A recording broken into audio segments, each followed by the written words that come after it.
with Arhan and me, the most important thing was I just encouraged him to open up and talk, because it's the most difficult for a teenager. Very intolerant, and it's very important to stand up. And unfortunately, as humans or as part of a society, you tend not to. Somebody is putting things out there which is not right, or which doesn't really warrant that kind of unnecessary, reporting, then you need to call people out. I think it takes a real man to be all heart and wear his heart on his sleeve and be really supportive. So yes, I have to give him full credit for that.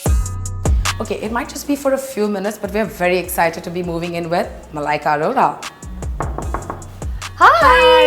So good to see you. Good to see you. Welcome Minutes, to my home. And it's so beautiful. Thank you. Thank you so much. Should we take this conversation in the beautiful Come living into my room? nice living area. Yes, it's such a beautiful house, Malaika, really. Well, happy to have you move in with me. We're very excited. Even though it's for a short time, we're very excited. It's okay. Which is your favorite spot in the house?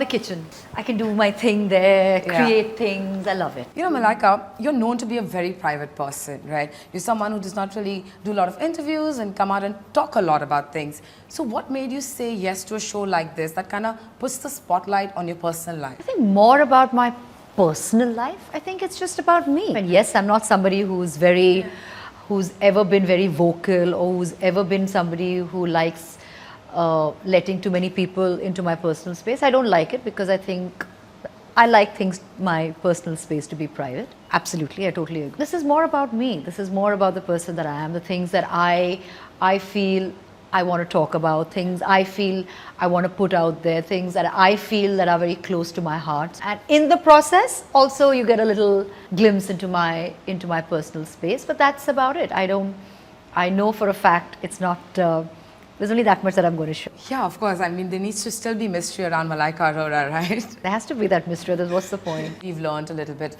about the past and what happened, and I know you are somebody who always says, I never look back, right? What's in the past, why should I think so much about it? But if I was to take you maybe a few years down the line and talk about when you parted ways, right? And as you sit here today, what's the evolution of Maliaka Arora? What are your learnings? I just think I'm a better person now. And a lot has happened, a lot has transpired, but I just feel I'm a better, stronger, more aware person. And I also say that life is such, you have to live it on your terms, no regrets at all. And that's the kind of person that I am. And I absolutely have no regrets, because I think everything, the way things have panned out, there's a reason why things pan out a certain way.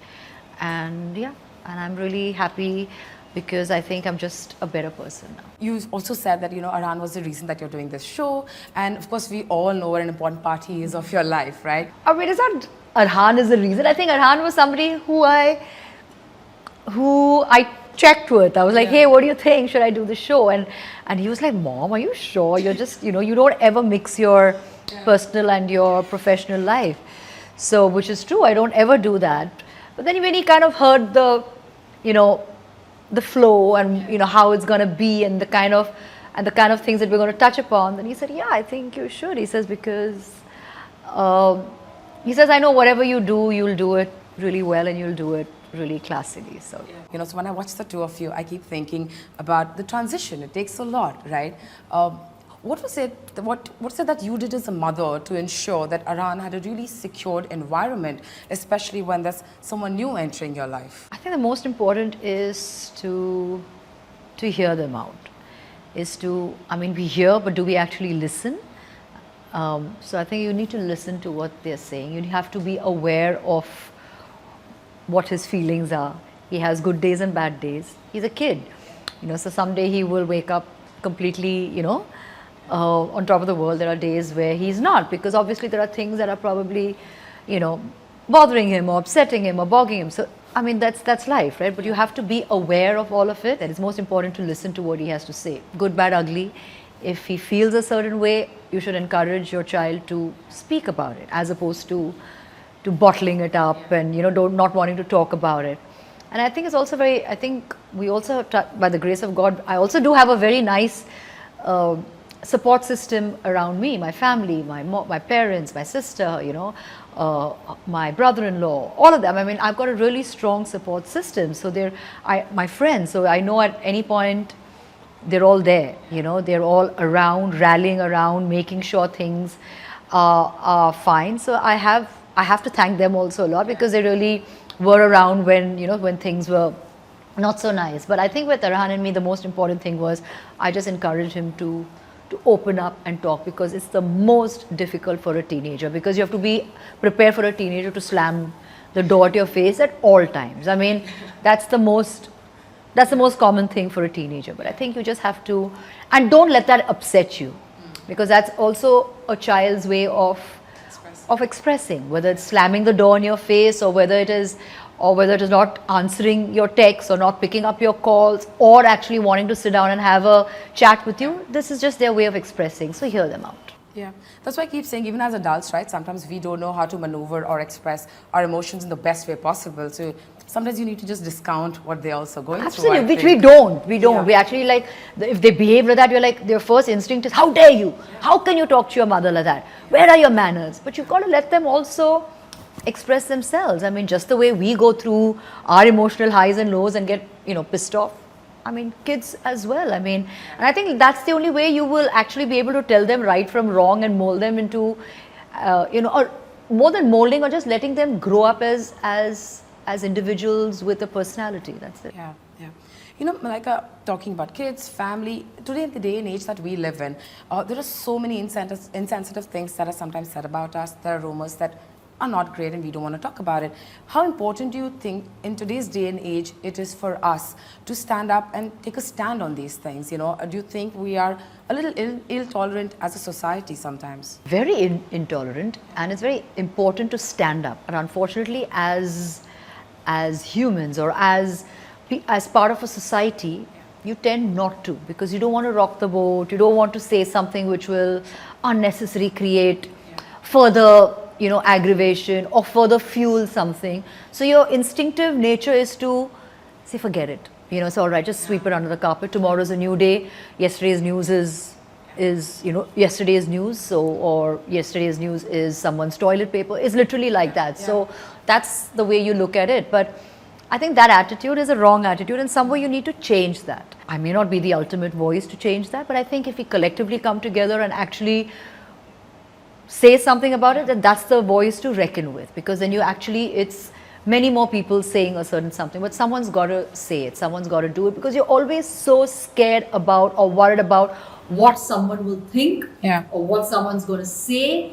So you just kind of clamp up and buckle up. No, speak your truth, say it. If somebody is putting things out there which is not right, or which doesn't really warrant that kind of unnecessary, reporting, then you need to call people out. Yeah.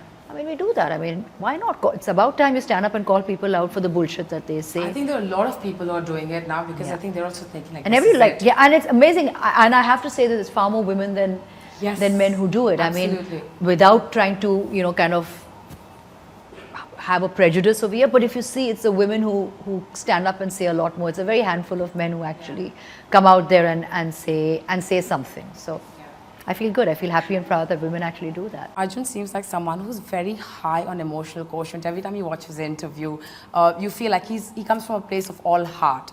In a relationship, do you think it kind of is very fulfilling to be with a person who is so out there, all heart, so supportive? I think it takes a real man to be all heart and wear his heart on his sleeve and be really supportive. So yes, I have to give him full credit for that, because that's him, that's his upbringing, that's his personality. And I think any two people in a relationship would always want their partners to support each other. And I think if you have that, then it's fantastic. And I think when men come out and support their partners, then you actually see a visible change in the world. You actually know that, okay, fine, there is, that actually happens, and there is a movement out there where men actually come out in support of their counterparts. So yeah, I think it's fantastic. I think we're finally kind of breaking the conditioning. You see a lot of men kind of coming into their own, then kind of because women are conditioned to always be a certain way, be submissive, be supportive, which is great. There's nothing, but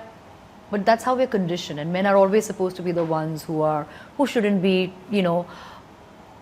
wearing their heart on their sleeve, or actually showing emotion, or actually touching upon their feminine side, which they don't. I mean, literally that is what it is, because it's conditioning. So it's wonderful to see that shift, that change. Okay, before we go, just a quick rapid fire. It says, which friend is most likely to, because we know that your friends are really like your life and a huge support system for you.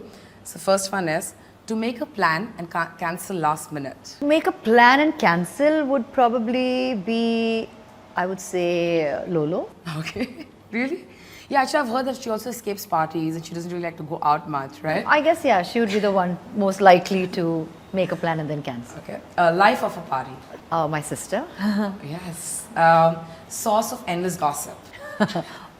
I think when we all are together, we all contribute equally to that kitty. Every time I see your pictures with your friends, I keep thinking, what is the conversation? Would be real fun. No? Only you could be a fly on the wall, listening in.